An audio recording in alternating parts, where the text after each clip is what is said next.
Cut Nyarin lahir di Aceh Besar pada tahun 1848. Meninggal di Sumedang atau pengasingannya pada tanggal 6 November 1908 pada usia 60 tahun. Lahir dari keluarga bangsawan yang taat beragama Islam, ayah bernama Teku Nantasetia, keturunan dari Datuk Minang, sedangkan ibunya merupakan putri Uli Balang Lampegu. Cut Nyarin memiliki kakak kandung yang bernama Teku Rayut. Kemudian Cut Nyarin tumbuh menjadi gadis yang taat beragama Islam, kemudian banyak disukai oleh laki-laki.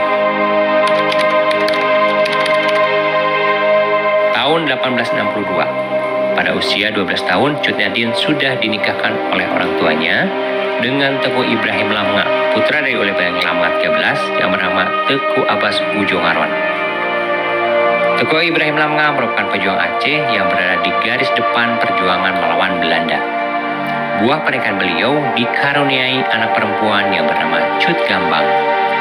Pada tanggal 29 Juni 1878, Teku Ibrahim Lamnga meninggal dunia di medan perang saat melawan penjajah Belanda. 2 tahun berselang, pada tahun 1880, Cut Nyarin dinikahi oleh Teku Umar. Teku Umar merupakan Uli Balang dari Aceh Barat. Beliau sangat disegani oleh pihak Belanda.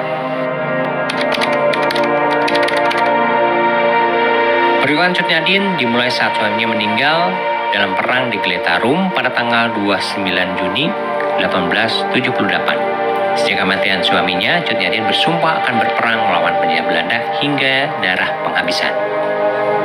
Perjuangan Cut Nyarin semakin nyata setelah ia menikah dengan Teku Umar yang memperbolehkan dirinya ikut berperang secara fisik melawan Belanda.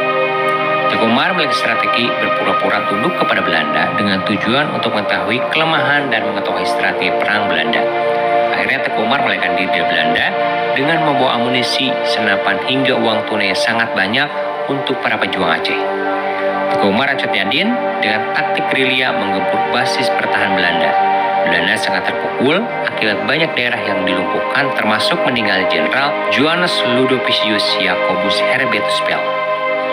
Belanda akhirnya mengerahkan seluruh kemampuannya, termasuk menyewa tentara bayar Marsose dan orang Aceh untuk gerilya menghantam pasukan Teku Umar dan Cut Nyarin. Tentara bayaran dan politik adu domba sangat efektif.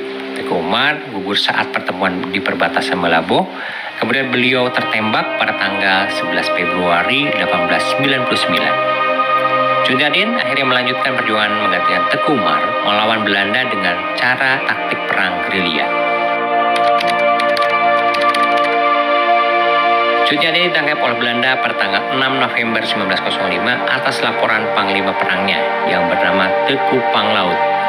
Teku Panglaut sengaja membocorkan keberadaan Cut Nyarin karena kondisi yang sangat memprihatinkan, yaitu sakit-sakitan, encok, dan matanya rabun, bahkan sulit melihat. Teku Panglaut meminta Belanda untuk menangkapnya dan tidak menyakiti dirinya, bahkan mengasingkan dari Aceh. Akan tetapi pada tanggal 11 Desember 1906, Cut Nyarin dibuang ke Sumedang dengan tujuan tidak mengobarkan semangat juang masyarakat Aceh. Cut Nyarin dibuang bersama satu orang panglimanya dan pemuda 15 tahun yang bernama Teku Nana. Mereka berdua untuk mendampingi menjaga Cut Nyarin yang sudah renta. Di Sumedang, Cut Nyarin diterima oleh Bupati Sumedang yang bernama Raden Arya Surya Atmaja atau Pangeran Mekah. Kemudian beliau dititipkan di rumah ulama Sumedang yang bernama Kiai Haji Sanusi. Kiai Haji Sanusi merawat Cut Nyarin dalam waktu 1 tahun, yaitu tahun 1906 hingga 1907, karena beliau tutup usia mendahului Cut Nyarin. Selanjutnya Cut Nyarin dirawat oleh anaknya yang bernama Kiai Haji Husna. Tanggal 6 November 1908, Cut Nyarin meninggal dunia pada usia 60 tahun. Kemudian jasad beliau dimakamkan di komplek makam keluarga Kiai Haji Sanusi di Gunung Puyuh, Desa Sukajaya, Kecamatan Sumedang Selatan. Ibu-ibu pengajian dan masyarakat Sumedang memanggil Cut Nyarin dengan panggilan Ibu Perbu ataupun Ibu Suci.